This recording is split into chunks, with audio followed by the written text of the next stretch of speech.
বিসিবিকে বাপের দোয়া cricket board বলে জাতীয় সংসদে কড়া মন্তব্য করেছেন হাসনাত আব্দুল্লাহ। প্রতিউত্তরে স্বরাষ্ট্রমন্ত্রী সালাউদ্দিন আহমেদ বলেন, অন্তর্বর্তী সরকারের ক্রীড়া উপদেষ্টা প্রভাব খাটিয়ে বিসিবির আগের কমিটি দিয়েছিলেন, বর্তমান সরকার তা পুনর্গঠন করেছে। সাবেক অধিনায়ক তামিম ইকবালের অধীনের 11 সদস্যের অ্যাডহক কমিটির মধ্যে 3 জন মন্ত্রীর ছেলে ও 1 জন মন্ত্রীর স্ত্রী থাকার ইঙ্গিত হাসনাতের বক্তব্যে। আমরা আবার বাপের দোয়া কমিশন দেখতে পাবো। আমরা হচ্ছে বাংলাদেশ ব্যাংকের জাতীয় সংসদে বাংলাদেশ ক্রিকেট বোর্ড বিসিবি নিয়ে তীব্র সমালোচনা করেছেন কুমিল্লা 4 আসনের সংসদ সদস্য ও জাতীয় নাগরিক পার্টি এনসিপির দক্ষিণাঞ্চলের মুখ্য সংগঠক হাসনাত আব্দুল্লাহ। কিন্তু কেন?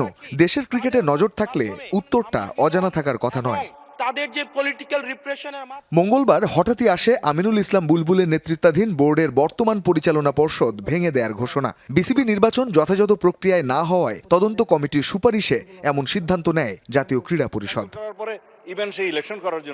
বুধবার সংসদে জুলাই অভ্যুত্থানে অংশগ্রহণকারীদের দায় মুক্তি নিয়ে জুলাই সুরক্ষা ও দায় নির্ধারণ বিল 2026 প্রসঙ্গে আলোচনার মাঝেই বাংলাদেশ ক্রিকেট বোর্ড বিসিবি পুনর্গঠন নিয়ে সংসদে সমালোচনা করেন হাসনাত আব্দুল্লাহ। তিনি বলেন, বিসিবিতে পারিবারিক বোর্ড গঠন করা হয়েছে। পরে তার এই বক্তব্যের জবাবে স্বরাষ্ট্রমন্ত্রী বলেন, অন্তর্বর্তী সরকারের ক্রীড়া উপদেষ্টা আসিফ মাহমুদ সজীব ভুঁইয়া জেলা কমিটির মাধ্যমে প্রভাব খাটিয়ে বিসিবির কমিটি দিয়েছিলেন, সরকার তা পুনর্গঠন করেছে।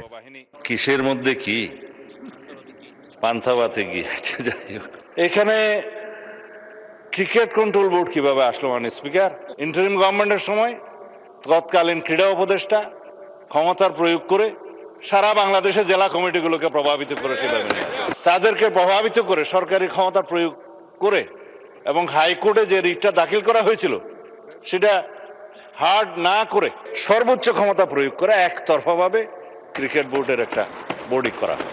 তামিম ইকবালের অধীনে জাতীয় ক্রীড়া পরিষদ ঘোষিত 11 সদস্যের অ্যাডহক কমিটিতে 3 জন মন্ত্রীর ছেলে সহ রয়েছেন 1 জন মন্ত্রীর স্ত্রীও, যা সামাজিক যোগাযোগ মাধ্যমেও জুগিয়েছে আলোচনার রসদ। বিসিবি নিয়ে হাসনাত আব্দুল্লাহর বলা কথায়ও তার ইঙ্গিত ছিল স্পষ্ট।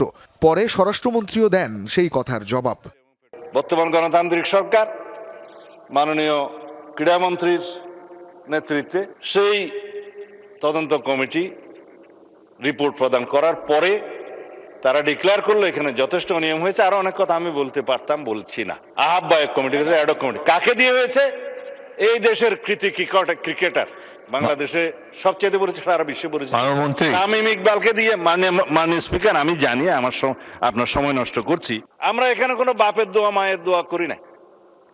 এখন এতদিন পর্যন্ত শুনতাম মায়ের দোয়া পরিবহন আছে, আজকে মাননীয় সদস্যের কল্যাণে দেখলাম বাপের দোয়া কমিটিও আছে।